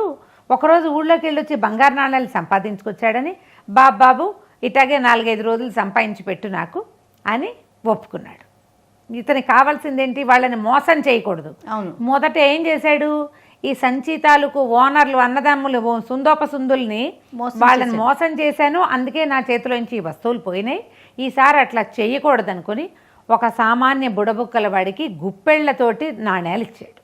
ఆ గుప్పెడి నాణేలు పుచ్చుకుని వాడు సంతోషించాడు. మర్నాడు బయలుదేరి ఈ పుత్రకుడు తన పాదుకలు వేసుకుని జయపరమేశ్వర అని అక్కడి నుంచి లేచి వెళ్ళిపోయాడు. కాశీనగరంలో నన్ను దింపు అని చెప్పి కాశీనగరానికి వచ్చేసాడు. ఈ పాదుకలు ఏముంది, పాదుకలారా నన్ను కాశీనగరంలో మణికర్ణికా ఘట్టంలో దింపండి అంటే తీసుకుపోయి అక్కడ దింపుతాయి. మనకు కూడా దొరికితే ఎంత బాగుంటుంది, ఫ్లైట్ల ఖర్చులు అవి పడలేకపోతున్నాం, అది అనుకుంటున్నా. తీసుకెళ్ళి దింపేసింది. దింపితే హాయిగా ఆ కాశీలో దేవాలయ దర్శనం చేసుకుని కాశీలో చేద్దాము అని అనుకొని ముందేం చేశాడు, దేవాలయం దాకా పోకుండా ఈ గంగా ఘాట్ల దగ్గర స్నానం చేసి బోళ్ళని నాణేలు తీసి అక్కడున్న పీదా పిక్కి జనాలకి నాణేలు పంచిపెడుతున్నాడు. దానం చేసే అవకాశం వచ్చిందిగా పుత్రకుడికి ముందు నుంచి దానం పిచ్చుద్ది. అవును, ఈ దానం చేసే క్రమంలో ఎవరో అతని దగ్గర చేతిలో ఉన్న దండాన్ని కొట్టేశారు. పాదుకలు కాళ్లకున్నాయి, సంచి ఏమో భుజానికి ఉంది, ఈ కర్ర చేత్తో పుచ్చుకున్నాడు. కానీ ముందు ఆ బొంత సంచి కదా, అది బొంతతో కుట్టిన సంచి, దానిట చంకకి జోల్లాగా తగిలించేసుకున్నాడు. అందులోంచి తీస్తున్నాడు డబ్బులు అందులోంచి తీస్తున్నాడు. ఈ దండం ఎక్కడో ఇట ఎడం చేత్తో పెట్టాడు, ఎవరో తీసుకుపోయారు. మళ్ళీ ఉసూరు పంపించి, అయ్యో అసలు ఒకటి తప్పితే ఒకటి పోతున్నాయే, ఈ దండం ఎట్లాగరా దేవుడా అనుకున్నాడు. ఆ కగ్గా ఘాట్ అంతా వెతికాడు, ఎక్కడ దొరకల. తర్వాత తట్టింది, ఈ పాదుకలను అడిగితే అవే తీసుకుపోతాయి. ఆ పాదుకలకి ఓ దండం పెట్టి, పాదుకలారా నా దండం ఎక్కడుందో అక్కడ తీసుకెళ్ళండి అంటే ఒక పెద్ద భవనంలో తీసుకుపోయి దింపినాయి అవి. ఆ భవనంలో కాశీరాజ్యపు రాజుగారు ఒక భోగ స్త్రీతోటి ఉన్నారు. బాగుందో భవనం లోపల తిరుగుతూ ఉంటే స్త్రీలు అందగత్తెలుగా ఉన్నారు. ఆ భోగ స్త్రీ మహాద్భుత సౌందర్య రాశిగా ఉంది. ఇంతలో ఒక సైనికుడు కనపడ్డాడు. ఎవరండి మీరు, ఎందుకు వచ్చారు, ఇట్లా రహస్యం ఇక్కడ లోపల రాకూడదని కేకలేసాడు. కేకలేస్తే ఏమన్నాడు, నేను అక్కడ దానం చేసుకుంటున్నాను, నేను యోగిని, నా యోగదండ ఉంది, ఇట్లా చేతి కింద పెట్టుకుంటాను, అది ఇక్కడే ఉన్నట్టు నాకు తెలిసింది ధ్యానంలో కూర్చున్నప్పుడు, దానికోసం వచ్చాను అన్నాడు. అనేసరికల్లా సైనికుడు అన్నాడు, ఓహో మీరేనా బాబు అక్కడ ఉన్నది, అక్కడ ఎవరో ఈ ఘాట్లకి అధిపతులు ఉంటారుగా, వాళ్ళు ఎవరో తీస్తుంటే నేనే చేత్తో పుచ్చుకున్నా, నేను తెచ్చాను, ఇదిగోండని ఆ దండం చేతిలో పెట్టాడు. దొరికింది. కానీ ఇతనికి ఈ లోపల ఆ భవనం మొత్తం చూసేసరికల్లా అతనికి ఏమనిపించింది, ఈ దండంతో ఇలాంటి ఒక మహాభవనాన్ని సృజించుకుని ఇలాగే ఒక అద్భుతమైన సౌందర్యవతైన స్త్రీతోటి స్థిరపడాలి జీవితంలో అనుకున్నాడు. అనుకున్నాక ఈ కాశీ ఊరంతా తిరిగాడు. పెద్ద పెద్ద పట్టణాలన్నీ చూద్దాం ముందని ఈ దేవస్థానాలన్నీ చూసి ఉజ్జయినికి చేరాడు. ఉజ్జయినికి చేరాక ఈ మొత్తం కాశీలో అంతా తిరిగాక ఉజ్జయినిలో నా వస్తువులు పోతాయి కాబట్టి ఎక్కడ పెట్టకూడదని ఊరి బయట ఒక వృద్ధురాలు, ఒక ఆవిడ, ఒక పూటకోళ్ళమ్మ లాంటి ఒక ఆవిడ కనపడితే వాళ్ళ ఇంటికి వెళ్ళాడు. నేను నగరం చూడ్డానికి వచ్చాను, కొన్నాళ్ళు ఇక్కడ ఉంటాను, నాకు అన్నం పెడతావా అవ్వా అంటే ఆవిడ ఏమంది, నాయన బతికి చెడ్డదాన్ని, అన్నం అమ్ముకునే స్థితి కాదు, ఉండు నాతో పాటు కావాలంటే, ఏదో నాకు కలిగింది పెడతా అంటే ఇతను ఏమన్నాడు, అమ్మ నువ్వు అన్నం పెడతావు సరే, నీ కుమారుడు ఉంటే ఏం చేస్తాడు, సంపాదించి తేడా, అట్లాగే నేను ఒక 10 రూపాయలు ఇస్తాను, దాంతో నువ్వు తిను, నాకు కూడా పెట్టని ముసలమ్మని ఒప్పించే. ఈ 3 వస్తువులు జాగ్రత్తగా ముసలమ్మ గారింట్లో దాచిపెట్టుకున్నాడు.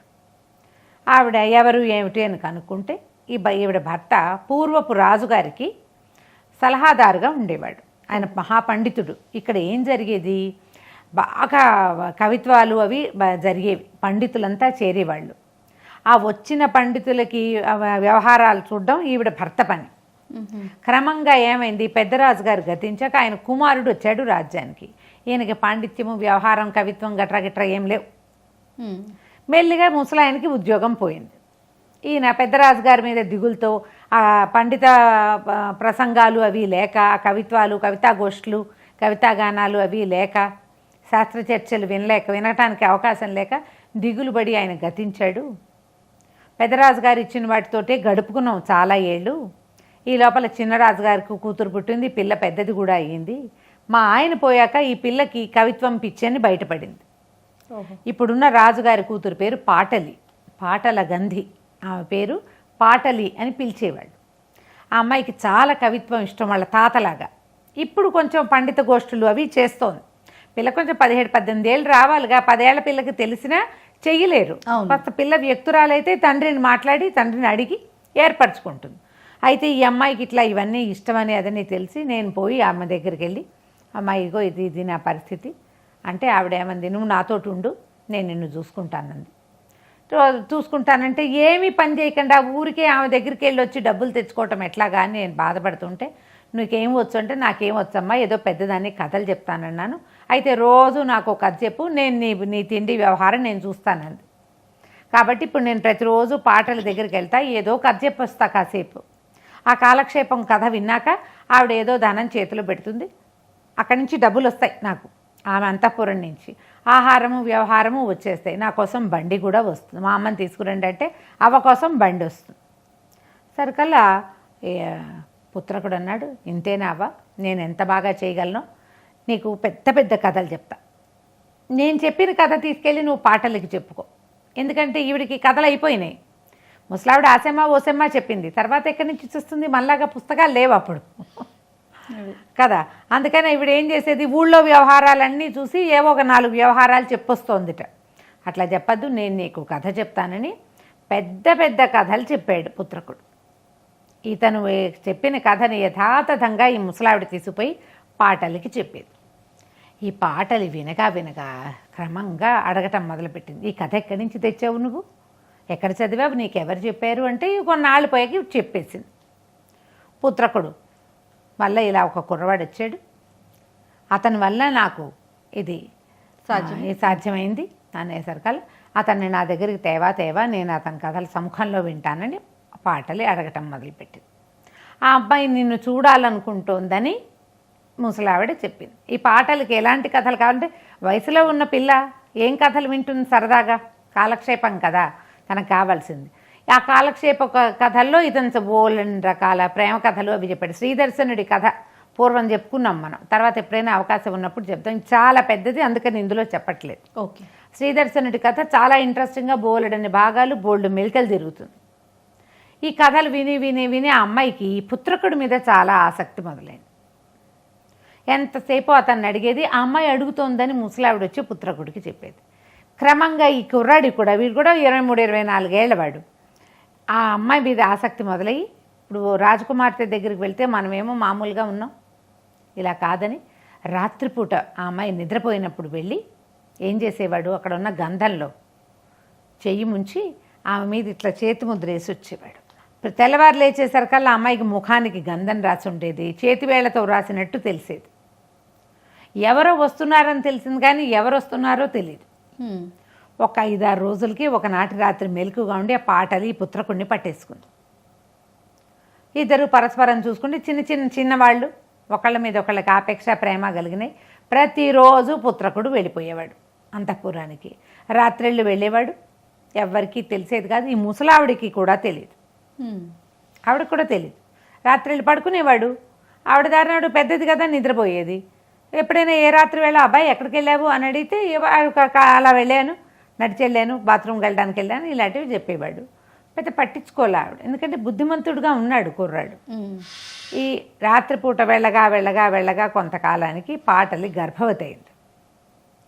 ఈ అంతఃపురంలో వీళ్ళు ఉంటారు దాసులు, వాళ్ళు కనిపెట్టారు అమ్మాయి నెలసరి లేదు, బయట చేరటం లేదు, మనిషి తేడా వచ్చింది, ఆహార విహారాలు మారినాయని చూడంగానే ఇలా రాజకుమార్తె గర్భవతిగా ఉందని చెలికత్తెలు చెప్పలేదు, కానీ పై పనులు చేయడానికి పెద్దవాళ్ళు వస్తారు దాదులు, వాళ్ళు మహారాజుకు తెలియజేశారు. పోతుటీగా కూడా రాదు లోపలికి, సాయంకాల పూట కూడా ఎవరు రారు, అమ్మాయి ఎక్కడికి వెళ్ళదు అంతఃపురం వదిలిపెట్టి. ఎవరు వస్తున్నారు అది తెలియటం కోసం ఎంత కాపలా పెట్టినా అతను అందరూ నిద్రపోయాక అర్ధరాత్రి వేళ వచ్చేవాడు, తెల్లవారుజామున వెళ్ళిపోయేవాడు, మాయమైపోయినట్టే. అప్పుడు ఇక దాదుల్లో ఒకటి చాలా తెలివిగలది, ఏం చేసిందంటే అమ్మాయి మంచం చుట్టూత లత్తుకుపోసింది. లత్తుకంటే ఎర్ర రంగు కాళ్ళకు రాసుకునేది, చూద్దామని. మర్నాడు ఏం చేశారు, తెల్లవారుజామున వచ్చాడు, వెళ్ళిపోయాడు ఇతను. మర్నాడు పొద్దున్న చూస్తే పాదాల గుర్తులు గ్యారంటీగా కనిపిస్తాయి. ఎట్లా లత్తుకలో అది పోసినప్పుడు మామూలుగా ఉంటుంది, ఎండిపోయాక అది ఒక రకమైన పిండిగా అవుతుంది. దాని మీద మన కాలు పడింది అనుకో, మన కాలు వచ్చి దాని మీద పడింది అంటే ఏమిటి, ఈ పిండి వెళ్ళి కాలికి అంటుకున్నట్టే కదా. అప్పుడు ఇక ఎవరి పాదాలకి లత్తుకుందో ఊళ్ళో వెతకమన్నారు. మర్నాడు పొద్దున్న చూసుకున్నారు, ఎవరో మనిషి తిరిగాడు, మంచం దగ్గరికి వచ్చాడు, అటువైపు పాదాల గుర్తులు ఉన్నాయి, ఇటువైపు ఉన్నాయి. మంచం ఓ వైపు నుంచి ఎక్కి రెండో వైపు నుంచి దిగినట్టు కనపడుతోంది. సరే, ఇక మొదలుపెట్టారు ఊళ్ళో వేట. సాయంకాలానికి ముసలమ్మ ఇంట్లో ఉన్న కుర్రవాడి పాదాలకి లత్తుక ఉన్నట్టు తెలుసుకున్నారు. ఎప్పుడైతే ఈ వెతుకులాట మొదలుపెట్టారో ఈ పాటలకి తెలిసిపోయింది తన తండ్రి ఏదో ప్రయత్నం చేస్తున్నాడని. ఇతను ఎప్పుడు వస్తాడా అని చూస్తోంది. అన్ని ఇల్లు అయిపోయాక ముసలం ఇంట్లో ఎవరు లేరు కదా, అందుకని వాళ్ళు కాదనుకున్నారు. కానీ చుట్టుపక్కల వాళ్ళు 2-3 చెప్పారు, ఎవరో కుర్రవాడు ఈ మామగారి ఇంట్లో ఉంటున్నాడనేసరికల్లా 2-3 సైనికులు వాకిట్లోకి వెళ్ళేసరికల్లా ఆ వాకిట్లో ఈ నీళ్లు చల్లుతారు కదా, ఆ నీటి మీద ఎర్రటి పాదముద్ర కనపడింది. అదేదో పురుష పాదముద్ర, ఇంత పొడుగ్గా. ఖచ్చితంగా ఈ ఇంట్లో ఉన్నవాడే, అతను ఉన్నాడా అని చూస్తే ఇంట్లో ఎవరు లేరు. వాళ్ళు కాపలా కాస్తూ ఉన్నారు, ఏదో ఒకవేళ ఇంట్లోకి వస్తాడు అప్పుడు పట్టుకోవచ్చు అని. ముసలావిడికి కూడా చెప్పలా, కానీ చుట్టూతా సైనికులు మోహరించున్నారు. ఆనాడేమైంది, ఇతను ఎక్కడికో వ్యాహ్యాలకి వెళ్ళి చీకటి పడేదాకా తోటలో పడుకుని రాత్రికి అంతఃపురానికి వెళ్ళిపోయాడు, ఇక్కడికి రాల. అప్పుడు తప్పించుకున్నాడు దైవికంగా.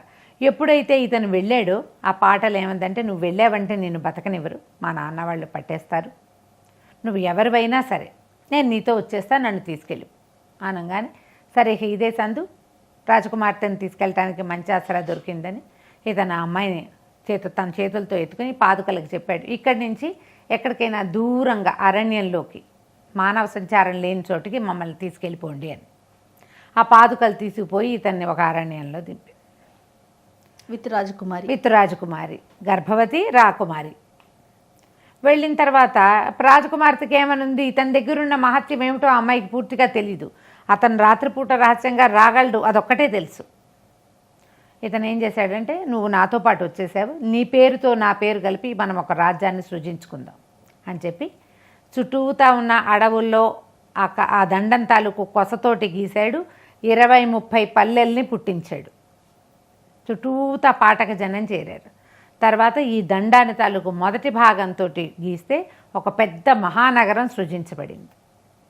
ఒక పెద్ద నగరం, పట్టణం, చుట్టూతా పల్లెలతోటి పూర్తిగా ఒక సామ్రాజ్యాన్ని సృష్టించుకున్నాడు. వీళ్ళిద్దరి పేర్లతో కలిపి పాటలీపుత్రం అనే పేరుతోటి ఆ నగరాన్ని మొదలుపెట్టుకున్నాడు. ఇక్కడ ఏదో కొత్త రాజ్యం వెలిసింది అనుకున్నారు. ఆ పాటలీపుత్రం ఏంటి, ఇది మనకు తెలిసిందే. పాటలీపుత్రం ఎన్ని కథల్లో చెప్పుకున్నాం. అది ఆ పుత్రకుడు ఇలా తయారు చేశాడు ఆ నగరాన్ని. హాయిగా సుఖంగా ఉన్నారు. కొంతకాలానికి సంతానం కలిగింది, బోళ్ళంతమంది పిల్లలు పుట్టిన తర్వాత అప్పుడు అటు ఉజ్జయినికి ఇటు కాశీ నగరానికి యాత్రలు చేసి వాళ్ళతో సంబంధ బాంధవ్యాలు నేర్పి మళ్ళీ వీళ్ళ ఫ్యామిలీస్ అన్నీ కలుసుకునేలాగా చేసుకున్నారు. ఇతను ఏం చేశాడంటే, వాళ్ళు మొదటి తించిని నగరంలో ఉన్నారుగా తల్లులు, ఇక ఆ తల్లులని తెప్పించేసుకున్నాడు తన దగ్గరికి. తండ్రుల్ని వదిలిపెట్టేశాడు. ఇంకేం అనవసరం కదా, వాళ్ళు చంపడానికి చూసిన వాళ్ళని ఎందుకు. ఈ లోపల ఆ నాన్నలు, ఈ కుమారుడు లేడు కాబట్టి సాధ్యమైనంత ఆస్తులన్నీ చుట్టబెట్టారు వాళ్ళు. తల్లుల్ని మాత్రం తన దగ్గరికి తెచ్చుకుని సుఖంగా ఉన్నాడు. కథ కంచికి మనం ఇంటికి. సూపర్. నమస్తే రమ్య. నమస్తే G. And for more videos, Please subscribe to iDream. Please subscribe to iDream. Please subscribe iDream. And please subscribe to iDream. For more videos, subscribe to iDream. Please like, share and subscribe to the channel. Congratulations, iDream. subscribe to iDream. Subscribe to iDream. So subscribe to iDream Media. iDream की iDream team अंदर की huge congratulations. Please subscribe iDream Media. Please subscribe to iDream. Subscribe iDream. Please subscribe to iDream. iDream అంటే నా కళల channel subscribe చేసుకున్న నోరు తిరుగుతలేదు, మీరైతే గంట గుర్తు కొట్టండి. For more such videos, please subscribe to iDream. Subscribe to iDream. Please subscribe to iDream. Please subscribe iDream Media. Please do subscribe to iDream. Please subscribe to iDream Media. For best entertainment and information, please subscribe iDream. And don't forget to subscribe to iDream.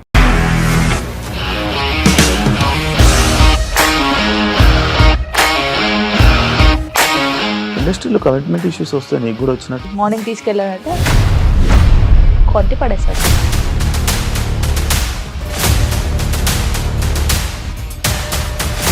ఒక్కళ్ళు కూడా చూడలేదు ఈ cinema అని చెప్పడానికి కూడా చాలా ధైర్యం కావాలి. అది నిజం కదా, దాంట్లో ధైర్యం ఏంటి? ఇది నెక్స్ట్ డే ప్లేట్ మార్చేస్తే తప్పు కదా. As of now we are comfortable this అని నేను అనుకుంటున్నాను. రష్మిక గారిది మీది ఒకే ఊరు అంట కదా. నీకు కోపం వచ్చిందంటే బాగా తిట్టేత్తరా? తిట్టేద్దామండి. నిజంగా గేమ్ ని ఎలా చేంజ్ చేయగలిగారు? ఏపీఎస్ఎఫ్సి వాళ్ళకి 6 నెలల్లో నేను 6 లక్షలు కట్టా. బిజినెస్ చేయాలనుకుంటే it is as difficult as riding a tiger.